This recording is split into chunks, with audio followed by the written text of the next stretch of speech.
যখন ভিডিও গুলো আসে আমরা দেখি, আমরা নিজেদেরকে ধরে রাখতে পারি না। বোমার আঘাতে ফিলিস্তিনের নিষ্পাপ শিশুদের হাড়গুলো কিভাবে উড়ে যাচ্ছে, আমরা আমাদের কান্নাগুলো ধরে রাখতে পারি না। আমাদের কিছু করার ক্ষমতা নাই। আমার ফিলিস্তিনি ভাইরা যখন মরছিল, আরব মুসলিম বিশ্বরা তখন মদের পেয়ালায় চুমুক দিচ্ছিল আর হাতে চুরি করে বসেছিল। অথচ কথা ছিল, এক ভাই যখন আক্রান্ত হবে তখন আর এক ভাই তাকে সহযোগিতা করবে। কিন্তু সেটি না করে তারা ইসরায়েলের সাথে আঘাত করে চলছে।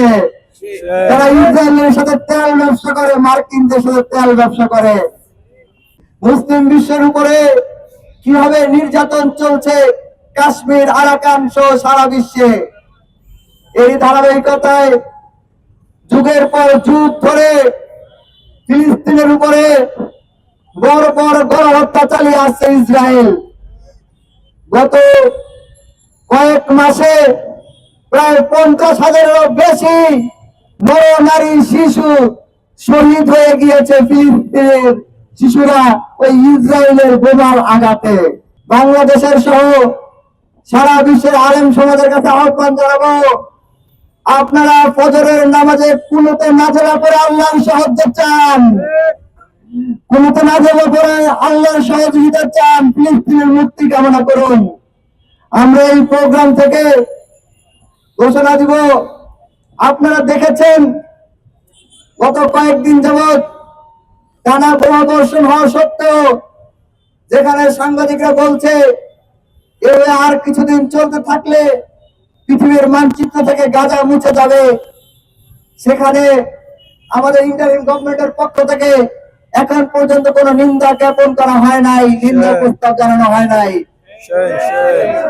আমরা আজকের এই প্রোগ্রাম থেকে আহ্বান জানাবো, মাননীয় ইন্টারিম, আপনার অনেক ভালো কাজ রয়েছে, আমরা সেগুলোর প্রশংসা করি, কিন্তু মার্কিন মদতে ফিলিস্তিনে যে গণহত্যা চলছে সে বিষয়ে আপনার অবস্থান পরিষ্কার করুন।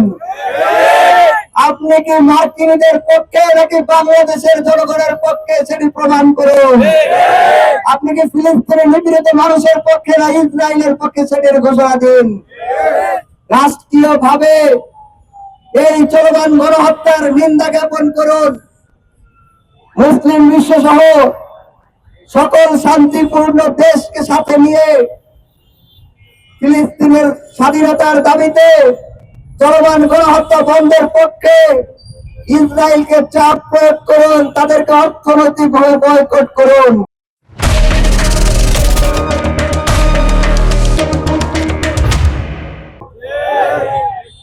সবাইকে ঐক্যবদ্ধ করে সকল মুসলিম বিশ্বের প্রতি আহ্বান জানাবো, আপনারা আর বসে থাকবেন না, আপনারা ঐক্যবদ্ধ হন।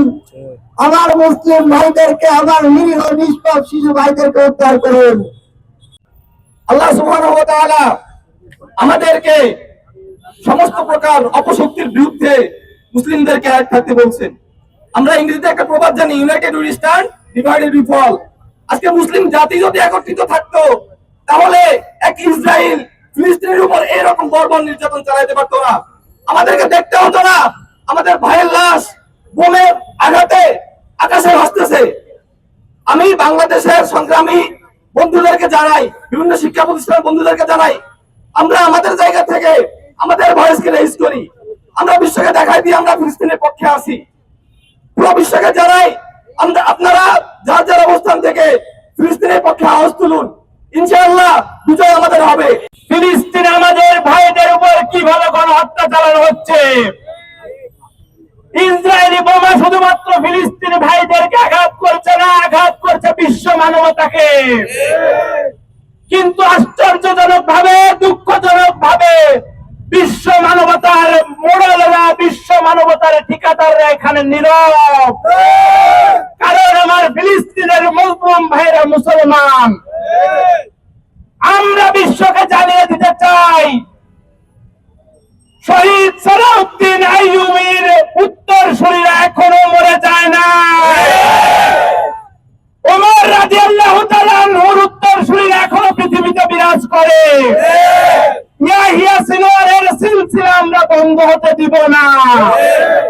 আমাদের এই আজাদির সংগ্রাম বিশ্বের কোনায় কোনায় ততদিন জারি থাকবে যতদিন আমাদের প্রথম কেবলা আল কুদুস এই জায়নবাদীদের হাত থেকে মুক্ত না হবে।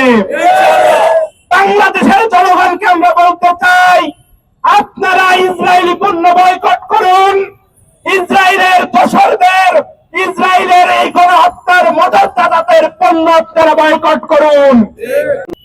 আপনারা সবাই দেখেছেন বিভিন্ন মিডিয়াতে ফিলিস্তিনে আমাদের নিরীহ ভাই বোন, শিশু, বৃদ্ধ, নিরস্ত্র মানুষদের উপর ইসরায়েলি বর্বরতা।